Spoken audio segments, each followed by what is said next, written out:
একদিন এক জায়গায় বসে খাব্বাব রাদিয়াল্লাহু তাআলা আনহুর ঈমানের পরীক্ষা সম্পর্কে জানতে চাইলেন। ও খাব্বাব, তুমিও পয়গম্বরের হাতে কালেমা পড়েছো, কতটুকু কষ্ট সহ্য করেছো? খাব্বাব বলেন, খলিফাতুল মুসলিমিন, আপনি বলেন। ওমর বলে, ইসলাম কবুলের ক্ষেত্রে আমার তেমন কোনো কষ্ট হয়নি। খাব্বাব চোখের পানি ছেড়ে জিহ্বা মোবারক বের করে দিলেন। ওমরে ফারুক তাকায় দেখে ঈমানের কালেমার, রসুলের হাতে কালেমা গ্রহণ করার কারণে আজ এই খাব্বাবের হালাত। তাকায় দেখে খাব্বাবের জিহ্বার মধ্যে একটা গোশতের আলাদা টুকরা দেখা যায়। ওমর বলেন, এ খাব্বাব, জিহ্বার ভেতরে টিউমার হয়েছে নাকি বলো? খাব্বাব বলেন, আল্লাহর জাতের কসম, জীবনে আমার কোনোদিন জিহ্বায় টিউমার হয় নাই, তো গোশতের আলাদা টুকরা কেন দেখা যায়?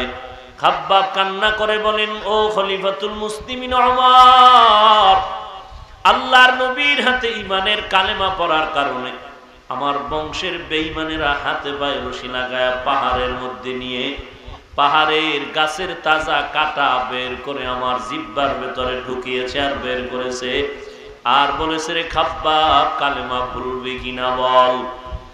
ওমর তাকায় চোখের পানি ধরে রাখতে পারলেন না, আর বললেন, এর খাব্বাব, ঈমানের কষ্টের যেই ধৈর্য ধারণ করে তুমি সহ্য করেছো, মনে হয় তুমি আমার আগেই জান্নাত পেয়ে যাবে। খাব্বাব বলেন, খলিফাতুল মুসলিমিন, তাকায় দেখেন আমার পিঠের হালাত। ওমর তাকায় দেখে খাব্বাবের পিঠের মধ্যে কালো কালো দাগ, কোনো গোশত নাই। ওমরে ফারুক বললেন, ঈমানের কালেমার জন্য নাকি কুষ্ঠরোগ হয়েছে? খাব্বাব বলেন, আল্লাহর কসম, জীবনে আমার কোনোদিন কুষ্ঠরোগ হয় নাই।